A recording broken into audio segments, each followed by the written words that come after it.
What's going on, everybody? This is Brian from SneakerFiles.com, recapping the news. And before I get into things, like always, greatly appreciate a thumbs up. And if you're new here, make sure to subscribe by hitting the button below. Now, we got a lot of exciting news in this video, at least in my opinion. One of those is information on the upcoming Travis Scott Jordan Cut the Check, which will be his first signature shoe. As well, we have some first looks from Jordan Brand. And another piece of exclusive information is that the Nike Kobe 8 Protro Venice Beach will return in 2024. There's also more from Nike, and without wasting too much more of your time, let's jump into the news.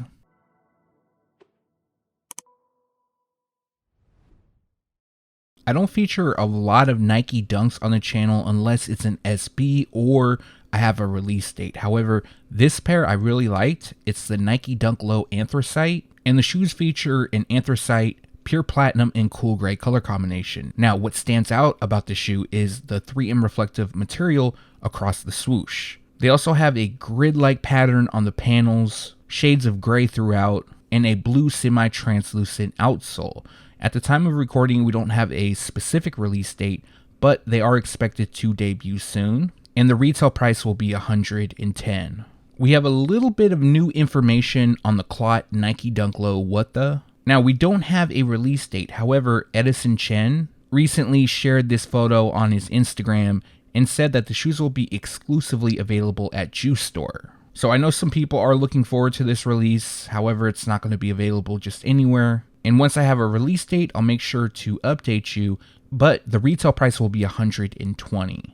The Serena Williams Design Crew will connect with Nike Sportswear once again to release her own Nike Dunk Low Disrupt 2. This pair features a Summit White, Clear Jade, Baltic Blue, and Sundial color combination. Now, there's a lot of details that land on this shoe, including debossed designs across the mudguard and heel overlays. The swoosh is stitched on the panels, it's just outlined. Both the eye stay and heel overlays are mismatched. And then we have pink accents on the tongue label and a ribbed ankle collar.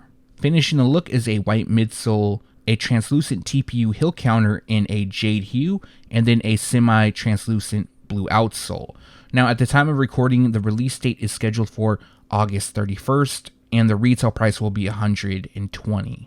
Thanks to Sneaker News, we now have a first look at the Nike D-Book 1, which is Devin Booker's first signature shoe. Now, two colorways were leaked. The orange pair that you saw is actually not Devin Booker's shoe. It's known as the Craftsman, and that shoe will actually debut sometime in 2025. So the black pair, which you see on screen, looks a lot like a 1980s basketball shoe, almost converted into a skate shoe. To me, this doesn't look like a basketball performance shoe whatsoever, and that's kind of why I was a little bit hesitant on this being the model. But if you zoom in closely on the sample tag, it actually says what the shoe is. So it is his signature shoe. For this particular pair, it features black throughout, a shade of gold on the swoosh, and a translucent outsole. They also feature Book on the tongue and 96 on the heel pull tab, which is the year he was born. Initially, the shoes were expected to release in 2024. However, there is one colorway set to drop this holiday season, and that comes just in Clay Orange, Ice Peach, and Campfire Orange. We also have colorways for two more. Both of these will drop spring 2024. The first comes in Light Orwood Brown, Multicolor, Sesame, Baroque Brown, Cell, and Safety Orange. And then the last pair comes just in a Sheen Slate, Multicolor, Light Carbon, Football Gray, Summit White, and Safety Orange.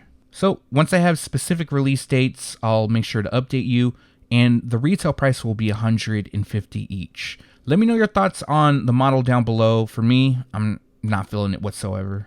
A few preview images popped up of the Nike Jaw 1 Halloween, which features a Lime Blast, oil green, black, hemp, and cacao wow color combination. Now, we don't have much to go off here, but it features a bright shade of green on the base, and then we have a darker shade on the swoosh. His number 12 is done in red to represent blood, and then you can see the zombie hands coming up. The swoosh logos will also have more zombie hands, and then we have a gum-like hue on the midsole and Lime Blast on the rubber outsole. Now, at the time of recording, they are expected to debut fall 2023, more than likely during October for Halloween, and the retail price will be $120. This is something I leaked yesterday. It's the Nike KD3 Easy Money. The specific colorway is light silver, blue jay, steam, mineral spruce, and metallic copper. Now the overall look has OKC Thunder vibes, which KD got his start at. Well, technically Seattle, but they moved to OKC. Now one of the standout details on this shoe is the swoosh, which is done in blue, and it has 100 repeated throughout, which is a nod to his nickname, Easy Money. This pair is currently scheduled to release on August 9th for $130. 2024 will bring us several colorways of the Kobe 8 Protro. Two of those are brand new colorways. However, there is an older one that's going to return, and I have exclusive details on that pair, which is known as Venice Beach. Now the shoes feature a stadium gray, metallic silver, and tour yellow color combination, and they were originally released back in 2013. This shoe also pays tribute to California summer nights and LA street ball culture, as well as a nod to Venice Beach. For those that don't know, I'm sure a lot of you do, the film White Men Can't Jump, a lot of scenes were shot there. This is definitely a dope pair. I was kind of surprised that this is one of the shoes that they're going to return.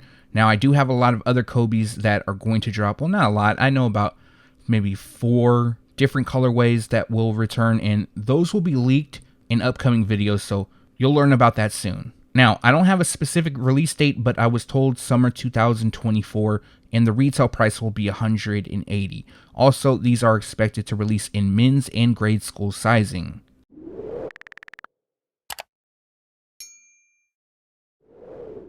First up for Jordan brand is the Jordan Luka 2 Nebula. And this pair is inspired by the Air Jordan 35 Cosmic Deception, a shoe that Luka likes a lot apparently, something I didn't know. But the pair features a football gray, black, and oxygen purple color combination.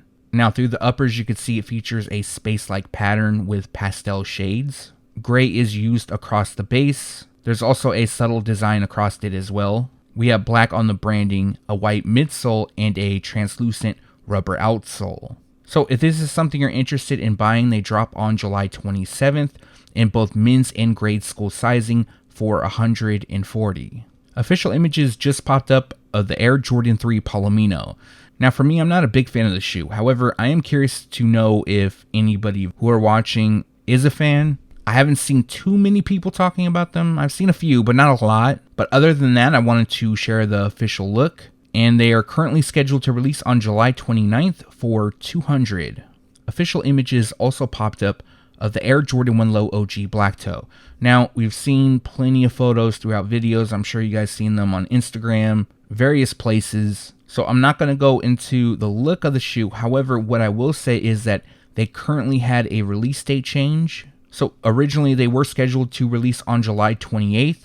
However, they will now debut on August 4th. The retail price will be $140. Now, in my opinion, these are nice, definitely clean, and it seems like a lot of people are going after them, or at least want them. So if you're trying to grab a pair, good luck. New images leaked of the Travis Scott Air Jordan 1 Low Golf in olive. Now, I'm not going to lie, I do like the colorway. However, it does resemble past releases. I'm not going to lie about that.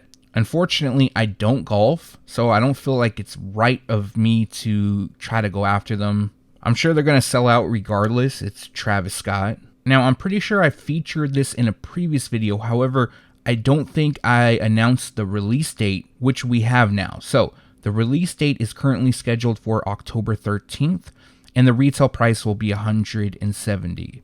Let me know your thoughts on this pair down below. Let me know also if you plan on going after them, and if you are, if you golf. I'm not judging whatsoever, just curious. As of late, a lot of photos have been popping up of the A Ma Maniere Air Jordan 5 in black. This will probably be the last set of images I share for a while, and the reason I am showcasing them is because it shows how they look on feet. Now, in the future, I will share like official photos or a release date change. I'll keep you in the loop of any new info, but I don't want to feature it in every video just because it seems like it's getting a little played out. Just my opinion. I try to have a lot of fresh news in these videos, so I just don't want to keep sharing new looks of a shoe. But these photos are nice. I definitely will give credit. We've recently went over the look on the shoes, I think in the last 2 videos. So I'm going to skip ahead to the release info, and they're currently scheduled to debut on November 22nd for $225. Also, there is a women's pair that will drop. We have yet to see a first look. There is a mock-up going around, however, that isn't accurate, and the specific colorway is Photon Dust, Black, Diffuse Blue, and Pale Ivory. Dropping in women's sizing also on November 22nd, and the retail price for both will be $225. The other day, new images popped up of J Balvin's upcoming collaboration on the Air Jordan 3, known as Medellin Sunset. This is another shoe that I'm receiving a lot of mixed opinions on. To me, I like them. They're dope. It's something different. And although not confirmed, it looks like the upper will wear away. But again, that's not confirmed. Now, the shoes will also have this gradient look across part of the midsole and on the heel tabs, which are translucent. On the left heel, we have the Nike Air. And on the right, we have J Balvin's smiley face logo. The gradient look is to represent the Medellin Sunset, of course. And other than that, we have yellow accents, elephant print around the toe and heel. So the one thing I don't like about the shoes is the retail price. So the retail price is $250. That's a lot of money for some Air Jordan 3s. I understand it's a collaboration. I still don't get why they're that high, but that's just my opinion. More than likely, I'm still going to go after them. And the release date is currently set for September 2nd. We received a first look at the Air Jordan 13 Wheat a few days ago, and this is a shoe that I'm looking forward to returning. So for those that don't know, they were originally released back in 2004. And then in 2017, there was some rumors that the shoes would return, and it wasn't the original colorway, but it was all wheat. And that collection not only featured the Air Jordan 13, but the Air Jordan 1 and the Air Jordan 6. So from this first look, it does look on point to the original release. Again, we only have these photos. They're decent, definitely tells us what's coming. But they feature leather throughout, done in white. We also have suede on the panels, which extends to the heel and then on the medial side, and that's done in wheat. That same shade lands on the tongue branding and will outline the rubber outsole. This pair I'm definitely looking forward to, and we recently had a release date change. I believe the first release date was December 26th. However, the new release date is December 13th, so before Christmas this time instead of after, and the retail price will be $200. This is a definite pickup for me. Let me know your thoughts down below. Now this news, unfortunately, I wasn't able to break it with a video. Usually that's what I like to do. However, I didn't have time, so I published the article, collaborated with Z Sneakerhead Z on this, and I have details on the upcoming Travis Scott Jordan Cut the Check, which will be his first signature shoe. There's 3 variations of the model. It isn't confirmed just yet if all 3 will leak. I'll include images in the video, but one of the standout pairs has a strap on it, kind of like the Air Trainer 1. And I believe that's going to be the trainer variation. We also have the pair that he was spotted wearing at the Cannes Film Festival. And then there's another pair where you just see the heel and the outsole, which is translucent and it has jack across it. While these aren't the best looks, especially on the pair with the strap, you can kind of see what we have coming. What I can say is that there are 2 colorways confirmed to release, the first being in black and multicolor, and that pair is expected to launch holiday 2023. Now the second one is for summer 2024, and it comes dressed in cell, muslin, black, and fire red, which is a colorway similar to a few of his past releases. Now I find it really interesting. I believe right before we leaked this information that Travis Scott and Jordan Brand, they released like a teaser video talking about what was to come, and it didn't have any specific details, just like I saw what you were working on type stuff. I wish I could share it in this video, but I don't want to get hit with a copyright strike, so that I believe is posted on Travis Scott's IG. But each pair kind of has its own look. Like the first one looks like a skate shoe, and then the white and black pair that kind of reminds me of the Air Trainer 1, and then we have the last pair that reminds me of the Air Force 1. Again, I'm just going off of the images we have, which we don't have much. Also, I almost forgot to mention the retail price will be $200. Let me know your thoughts on all 3 of his potential upcoming signature shoes, just different variations. Let me know if any of them catch your eye or if you plan on passing. And that's going to do it for this video. Like always, appreciate you guys for watching. If you have a second and haven't done so already, also appreciate a thumbs up. And if you're new here, make sure to subscribe by hitting the button below. Also, if you've been around and you haven't done so yet, hit the notification bell so you can be alerted every time I drop a new video. Now, I do plan on dropping one more video, which will be tomorrow, my birthday, July 15th, and that will be a short, just something I wanted to put together. And then after that, Monday, I'll be back. I'll have some more exclusive information for you guys. I'm going to hold on to it. So just be on the lookout for my short video and the Monday news video. But like always, let me know what you liked or disliked in this video down in the comment section below. Again, thanks for watching. Stay tuned to SneakerFiles.com. And if you haven't yet, make sure to subscribe.